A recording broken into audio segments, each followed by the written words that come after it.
शहरियों के लिए गाड़ी लेना या फिर बेचना एक अच्छा खासा मेहनत तलब काम है, क्योंकि गाड़ियों की ट्रांसफर के लिए एक्साइज ऑफिस के चक्कर लगाना पड़ते हैं और कानूनी पेचीदगियों का फायदा उठाते हुए टाउट या फिर रिश्वतखोर माफिया शहरियों की मुश्किलात मजीद बढ़ा देते हैं।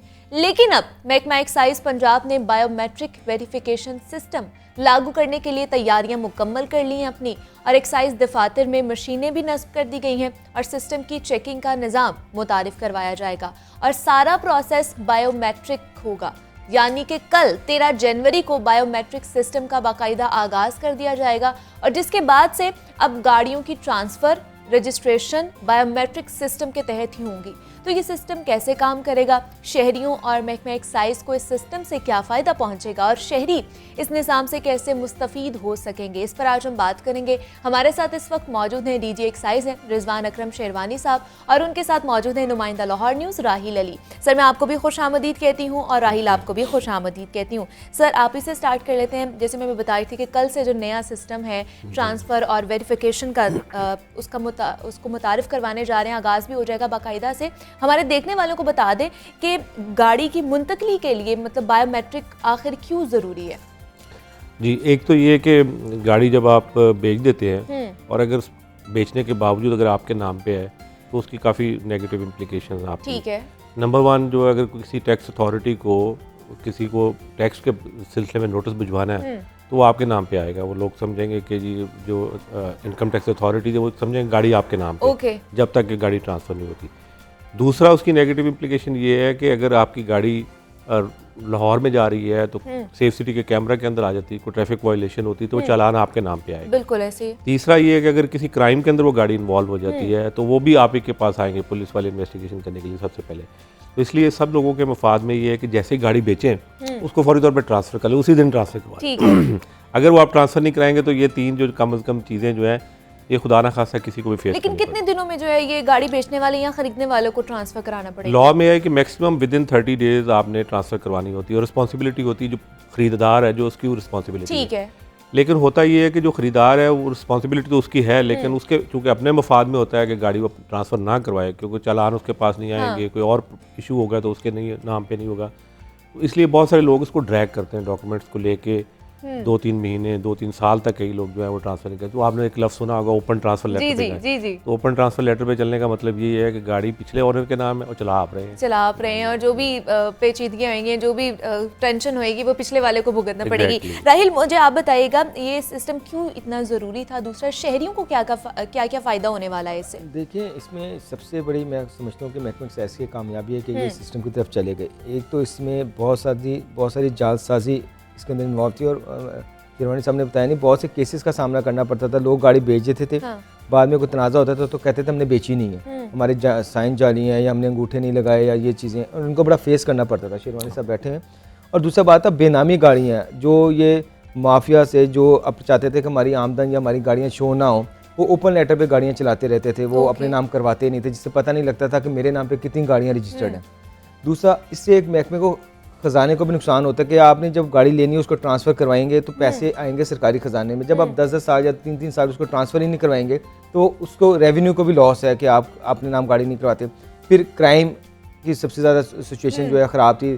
सेफ सिटी की जानिब से, शहरियों की जानिब से शिकायत आ रही थी, इनको भी शिकायत आ रही थी। लोग गाड़ियाँ अपनी आके ब्लॉक करवाते थे कि हमने गाड़ियाँ बेच दी हैं, अभी तक ट्रांसफ़र नहीं करवाई लोगों ने, हम चलान जो है वो हमारे नाम पर आ रहे हैं। इसी तरह जब कोई क्राइम होता था, जाते थे इन्वेस्टिगेशन में, पता लगता था गाड़ी तो 10 साल पहले की बिकी हुई है, ओपन लेटर पे चल रही है अभी तक। अच्छा। तो अब सूरत ये होगी कि पहले तो जालसाज माफिया ये होता था, जाली साइन किया, शनाख्ती कार्ड की कॉपी लगाई, अपने नाम करवा दी, मेरे नाम करवा दी। अब खरीदार का और फरोख्त करने वाले को दोनों को बायोमेट्रिक होगी, ताकि कल को ये मुकर नहीं सकेंगे कि हमने गाड़ी बेची नहीं है या हमने खरीदी नहीं है। या अब जो भी शख्स बेचेगा, जो भी खरीदेगा, उसकी फौरी बायोमेट्रिक होगी। 30 दिन के अंदर बायोमेट्रिक करवाएंगे। अगर 30 दिन के अंदर नहीं करवाते, जो सिस्टम पे आपने अपना डाटा अपलोड किया होगा, तो वो फिर आपको दोबारा 30 दिन के बाद उसको दोबारा अपलोड करना पड़ेगा। ठीक है। तो इससे एक तो महकमे के रेवेन्यू में इजाफा होगा, जालसाजी खत्म होगी, बेनामी गाड़ियाँ जिनके नाम पे होती थी वो अब रिकॉर्ड का हिस्सा बन जाएंगी। और हर बंदे की ये कोशिश होगी कि पता नहीं जिससे हमने गाड़ी खरीदी कल को वो रहता भी है कि नहीं रहता। फिर वो लंबा प्रोसेस है, आप सक्सेशन में जाएंगे, अदालत से आप ऑर्डर लेकर आएंगे, फिर वो सिस्टम में जाएंगे। तो लोगों की यही कोशिश होगी कि हम कम से कम गाड़ियाँ या मोटरसाइकिल या दीगर व्हीकल्स अपने नाम पे करवा लें ताकि किसी भी किस्म की परेशानी से बचा जा सके। मेरा ख्याल है ये सबसे बड़ा अच्छा एक अचीवमेंट है महकमा एक्साइज की। और मैं आपको बताऊं मुनीबा के पंजाब में बहुत से सरकारी महकमे हैं, लेकिन जो महकमा एक्साइज में जिद्दत आई है पिछले 1-2 सालों में वो बहुत ज़बरदस्त है। आप ई पे टोकन देख लें, उसके बाद आप ऑनलाइन ऑक्शन आपने ऑनलाइन पे चल दी है, अब आप ट्रांसफ़र और रजिस्ट्रेशन अब उस पर ले आए हैं बायोमेट्रिक पे। अब और भी आगे चंद टाइम के टाइम वो अपने अंदर जिद्दत लेकर आना शेरवानी साहब आपको बताएंगे कि अब वो गाड़ियों की जो कॉपीज हैं वो भी कंप्यूटराइज आ जाया करेंगी। तो वो बहुत सी ऐसी जिद्दत है जो महकमा एक्साइज ला रहा हूँ। मेरा ख्याल है शहरियों को शायद अब दफातर जाना ही नहीं पड़ेगा, घर बैठे वो अपने मोबाइल से सारी जो है ना वो ट्रांजेक्शन वगैरह कर सकेंगे। तो ये बहुत बड़ी अचीवमेंट है। बिल्कुल ऐसे ही है सर, बहुत बड़ी अचीवमेंट है और इसको अप्रिशिएट करना भी बनता है। दूसरा, जैसे बात करते थे ओपन लेटर के हवाले से, ये बड़ा मसला था, तो ये भी काफ़ी हद तक हल हो जाएगा। दूसरा, ये जो ओपन लेटर पे अभी गाड़ियाँ चला रहे हैं इस वक्त लोग, वो किस तरह फ़ायदा उठा सकते हैं, और जो उनके साबका मालिक है गाड़ी के, उनको साथ लेकर आना पड़ेगा उसको ट्रांसफ़र करवाने के लिए? इसमें जो अरेंजमेंट है वो इस तरह से है कि जो गाड़ी का पहले लोगों को, आपके व्यूअर्स को पता भी चल जाए कि प्रोसेस क्या है गाड़ी की ट्रांसफ़र का जो मौजूद है। ये जो नया प्रोसेस है इसमें 56 साल पुराना जो हमारा ट्रांसफ़र का जो कागज़ के ऊपर होता था उसको रिप्लेस किया है। हाँ। यानी कि 56 ईयर 1965 का लॉ है जिसके अंदर ट्रांसफ़र डॉक्यूमेंट के ऊपर होती थी और पूरा एक फ़ाइलों का प्लंदा था वो लेके जाना पड़ता था, और फिर उसके ऊपर मुख्तलिफ जो एहलकार हैं उसके ऊपर अपने साइन करते हैं तो प्रोसेस के अंदर। अब ये जो प्रोसेस है इसको थोड़ा समझना लोगों के लिए ज़रूरी है कि कितनी आसानी होगी। ठीक है। एक तो ये है कि जब आपने गाड़ी ख़रीदी तो आप फौरी तौर पे एक्साइज एंड टैक्सेशन के ऑफिस या किसी भी नादरा के ई सहूलत सेंटर के अंदर चले जाएं। ओके। तो वो आपको पता नादरा के ई सहूलत सेंटर हर इलाके हर जगह पे, हाँ जी। तो वो आप जाके तो आपने अपनी गाड़ी का नंबर बताना है, ऑनलाइन उसकी पेमेंट करनी है और आपने गाड़ी का नंबर बताना है तो वो आपके बायोमेट्रिक की आपकी अंगूठे से जो आपका इंप्रेशन है वो लेंगे। जब ये हो जाएगा तो आपका केस या आपकी फ़ाइल इलेक्ट्रॉनिकली जनरेट हो जाएगी फॉर ट्रांसफ़र ऑफ ओनरशिप। अगर सेलर आपके साथ है तो वो अपने बायोमेट्रिक देगा तो गाड़ी 90% ट्रांसफ़र हो जाएगी। उसके बाद एक जस्ट फॉर्मेलिटी है कि क्लिक ऑफ बटन जो है उस पर हमारी जो रजिस्ट्रेशन अथॉरिटी है उसने उसको ट्रांसफ़र करना है। बट अगर मालिक यहाँ नहीं है और आपने अपनी जनरेट करा दी है, मालिक है मुल्तान के अंदर या कराची में बैठा, वो वहाँ के ई सहूलत सेंटर में जाके अपना बायोमेट्रिक देगा तो गाड़ी ट्रांसफ़र होगी आपकी।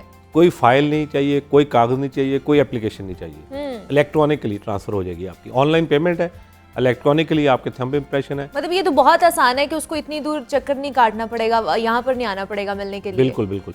इवन जहाँ ओवरसीज़ पे जहाँ भी पाकिस्तान के जो हमारे जो एम्बेसीज़ हैं वहाँ जहाँ आपको पता नादरा के ऑफिस हैं जो वहाँ कार्ड बनाते हैं, तो जहाँ जहाँ भी नादरा का ऑफिस है वहाँ जाके भी वो अपने बायोमेट्रिक दे सकते हैं। तो इसका मतलब ये है कि वो पाकिस्तान में किसी भी जगह हो या बैरून मुल्क में ऐसी जगह हो जहाँ पे नादरा के सेंटर हैं वहाँ जाके अपना बायोमेट्रिक देगा तो गाड़ी की ट्रांसफ़र हो जाएगी। तो ये इतना आसान प्रोसेस इन लोगों ने, एक्साइज वालों ने बना दिया है कि आप लोग घर बैठकर ही अपनी जो है ट्रांसफ़र करवा सकते हैं गाड़ी, और आपको जो पहले जाकर ऑफिस के चक्कर लगाने पड़ते थे अब नहीं लगाने पड़ेंगे। जैसे हम बात करते कि सर कि ओपन लेटर गाड़ी चलाना जो है गैर कानूनी है, तो क्या इस हवाले से कोई निज़ाम था, कोई सिस्टम था चेक एंड बैलेंस के हवाले से कि हमें पता चले कि ओपन लेटर पर गैर कानूनी गाड़ी चला रहा है?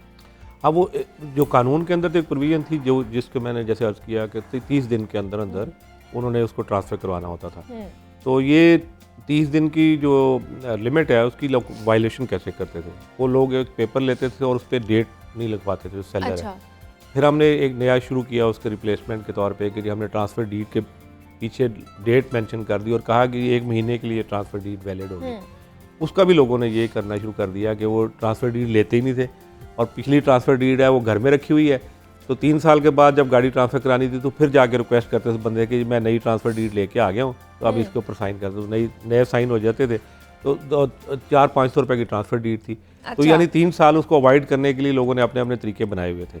अब ये है कि जब आप गाड़ी ख़रीदते हैं तो अगर सेलर अवेलेबल नहीं है तो आपके लिए बहुत कॉम्प्लिकेशन है। आपने उसे ख़रीद ली, हो सकता है अगर आप फौरी तौर पर ट्रांसफ़र नहीं कराएंगे तो 6 महीने के बाद कहे तो मेरी तो गाड़ी चोरी होगी, आपने मुझे पैसे नहीं दिए। तो इसलिए लोगों को अपने इंटरेस्ट में है कि जब वो ख़रीदेंगे तो जो फर्स्ट इमीडिएटली अवेलेबल जो सेलर है उससे जब बायोमेट्रिक नहीं करवाएंगे तो बाद में प्रॉब्लम होगी। बिल्कुल। और राहिल मुझे बताइएगा कि शहर में बायोमेट्रिक सिस्टम के लिए कितनी मशीनें नस्ब की गई हैं, और क्या ये तो नहीं होगा कि सिस्टम डाउन हो जाया करेगा और उसकी शिकायत भी हमें सामने आया करेंगी और लोग मुश्किलात का फिर शिकार हो जाएंगे? जब सिस्टम्स हैं तो वो तो बड़े बड़े सिस्टम बैठ भी जाते हैं, और जब रूटीन के सिस्टम भी चल रहा था मैनुअल तब भी अक्सर शिकायत होती थी कि सिस्टम बैठ जाता है। ये तो एक नेचुरल सी बात है क्योंकि जब इलेक्ट्रॉनिक डिवाइसेस हैं तो वो किसी भी वक्त कोई प्रॉब्लम हो सकती है, लेकिन जाहिर सी बात है जब आप इतना बड़ा सिस्टम चला रहे होते हैं तो बैकअप पे आपने कुछ ना कुछ रखा होता है।